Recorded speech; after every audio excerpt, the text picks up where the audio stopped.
Cette vidéo est sponsorisée par Card Market, le meilleur site pour acheter et vendre vos cartes.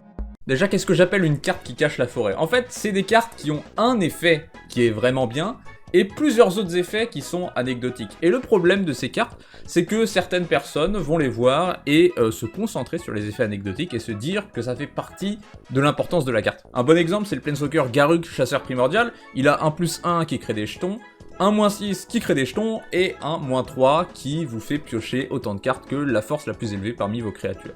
Donc des gens vont voir ce Garruk et se dire ok, bon, ça fait piocher, c'est sympa, mais c'est plutôt une carte pour un deck jeton, puisque le +1 crée des jetons, etc. Alors que si vous comparez ce Planeswalker Garruk avec des cartes du même effet, des rituels par exemple, qui vous feraient piocher autant de cartes que la force la plus élevée parmi vos créatures, vous remarquerez qu'en fait, il a rien de moins. Ce Garruk là, la plupart du temps, il est joué comme un rituel, c'est-à-dire vous le jouez pour 5, vous faites son -3, il meurt immédiatement, mais c'est pas grave, ça vaut le coup. Garruk, c'est juste un bon moyen de piocher dans un deck avec de grosses créatures. Lui, il est quand même pas mal joué, donc c'est pour ça que c'est un bon exemple. Beaucoup de gens ne se sont pas fait avoir en le lisant, mais ça arrive. C'est pour ça que j'appelle ça une carte qui cache la forêt, parce que je sais pas comment appeler ça en fait. Il y a peut-être un biais cognitif qui porte ce nom, mais bon, j'ai décidé de l'appeler à partir de l'expression l'arbre qui cache la forêt, parce que c'est un peu ça. Il y a tout un type de carte avec lequel ça arrive souvent, c'est les batailles. Les batailles, elles ont une face verso, une face recto, et le piège, c'est de se baser sur la face verso pour évaluer la viabilité de la bataille. L'invasion de Fura, c'est un très bon exemple, puisque la face verso est vraiment anecdotique. C'est une créature, menace, contact mortel, quand elle attaque, vous enlevez tous les marqueurs d'un permanent. C'est pas une mauvaise carte de ce côté, mais c'est trop spécifique pour que la plupart des decks en aient envie. Par contre, la face recto, c'est la face intéressante, c'est la face que vous allez forcément avoir quand vous jouez la bataille. L'invasion de Fura, quand elle arrive sur le champ de bataille, vous choisissez l'un ou les deux, vous détruisez toutes les créatures légendaires ou toutes les créatures non légendaires. Ou toutes les créatures non légendaires, pardon. Vous pouvez détruire toutes les créatures et pas les créatures légendaires si vous avez envie de garder votre commandant, ou juste détruire les créatures légendaires si les commandants de vos adversaires sont problématiques. Je trouve que c'est une très bonne race noire, mais des gens vont utiliser le verso pour se dire que ça rentre pas dans leur deck. Alors que le verso d'une bataille, c'est pas quelque chose qui est obligé d'arriver.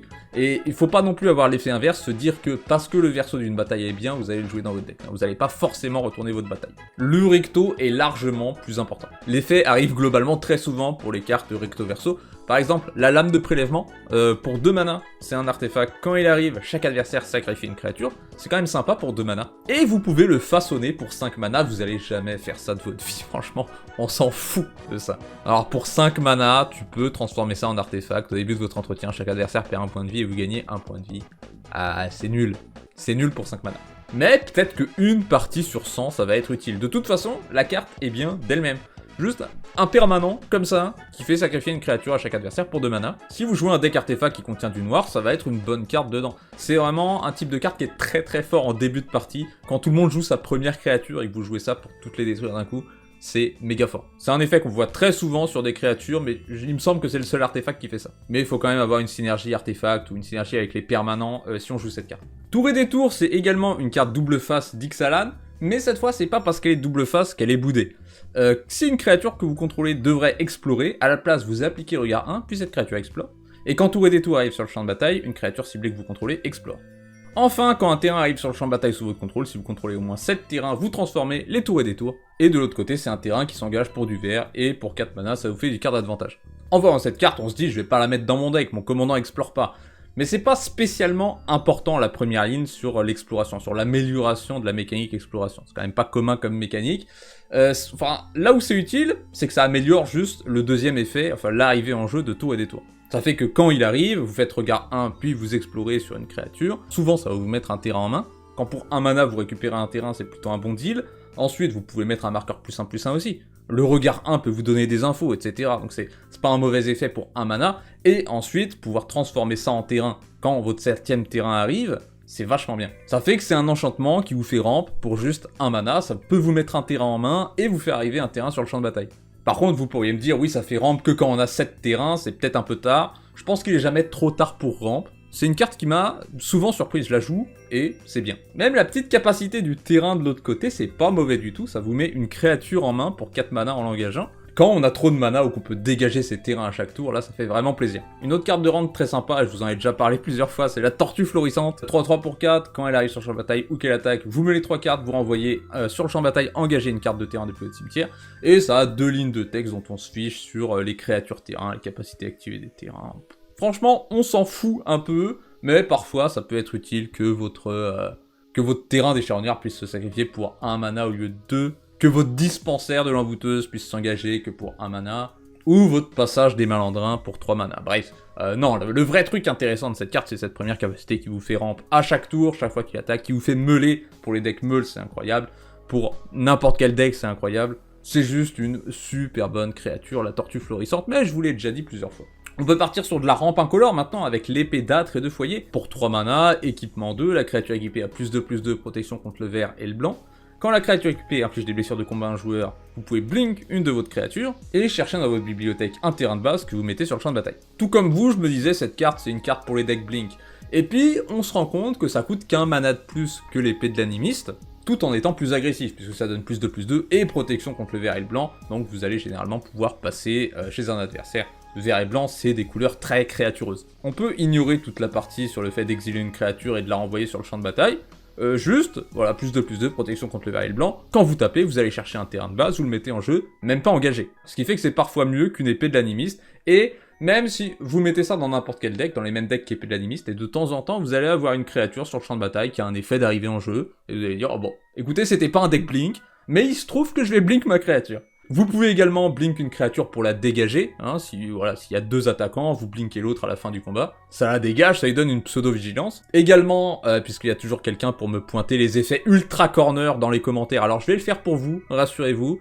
Avec épée d'âtre de foyer, vous pouvez blink une créature qu'on vous a volée, puisque ça exile une créature que vous possédez. Donc si quelqu'un a pris le contrôle d'une de vos créatures, hop, vous la blinkez avec épée d'âtre de foyer, ça revient sur votre champ de bataille. Si vous arrivez à faire ça pendant une partie, bravo, ça arrivera jamais, mais c'est un truc à garder à l'esprit, parce qu'on comprend pas ça direct quand on lit la carte, et quelqu'un allait le dire dans les commentaires de toute façon. Vous allez devoir trouver un autre commentaire à laisser. Voilà, épée d'âtre de foyer, juste un bon équipement. Une carte un peu étonnante que vous avez probablement jamais vue, c'est Deal Broker, c'est dans 863 decks en tout, donc assez peu probable que vous l'ayez déjà vu. C'est une de 3 pour 3, vous pouvez l'engager pour piocher une carte et vous défausser d'une carte. Le reste du texte, ne le lisez pas, ne perdez pas votre temps, ça sert à rien. C'est une carte de draft, ça a été créé pour un environnement de draft, ça n'a aucune utilité en commander, ça peut littéralement rien faire d'autre que de s'engager pour piocher et défausser, ce qui est un bon effet. Cet effet de pioche-défausse, c'est inaccessible à certaines couleurs. Le blanc par exemple, il n'y a presque aucun moyen de piocher-défausser. Si vous avez accès au bleu, certes, il y a plusieurs cartes qui sont meilleures que Deal Broker,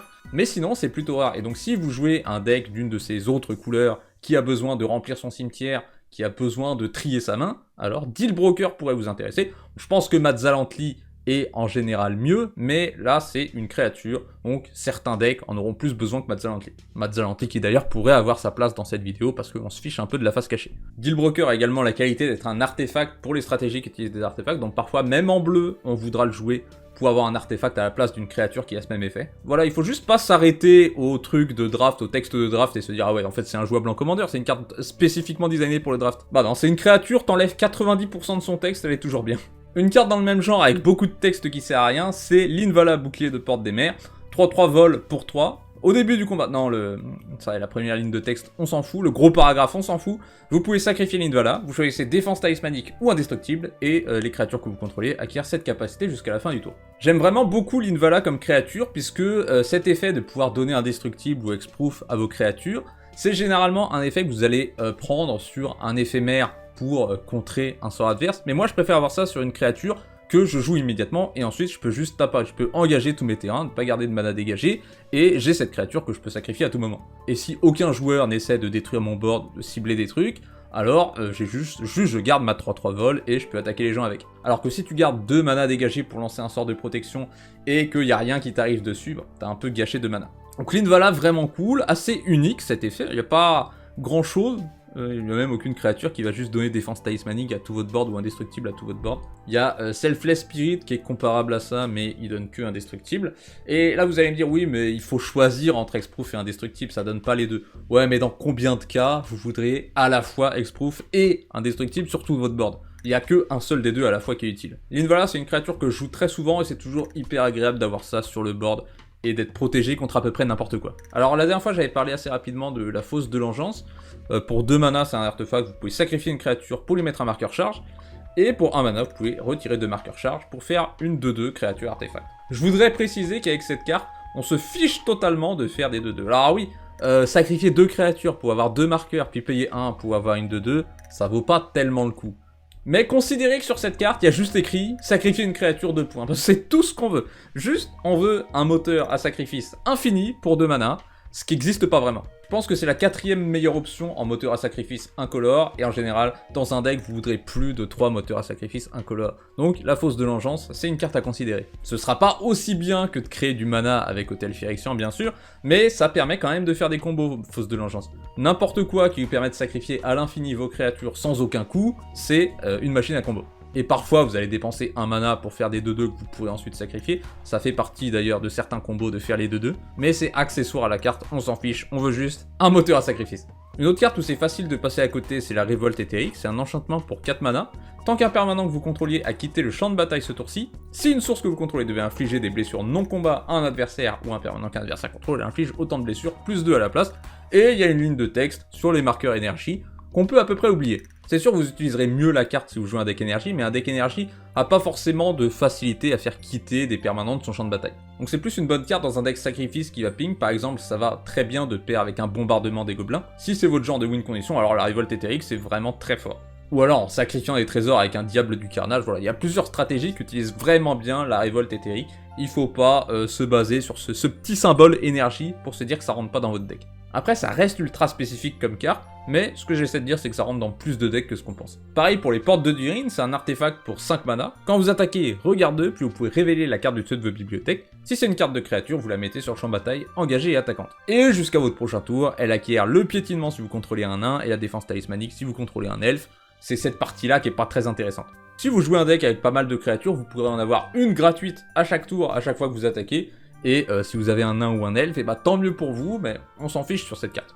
Vous allez quand même regarder, puis vous regardez la carte du dessus de votre bibliothèque, donc vous regardez 3 cartes en tout si vous trouvez pas de créature, j'avoue que c'est pas de chance. Une créature gratuite par tour, c'est bon à prendre, et vous pouvez le faire le tour où ça arrive, parce que c'est juste quand vous attaquez. Donc vous jouez ça, vous attaquez, vous avez une créature, ça s'est remboursé.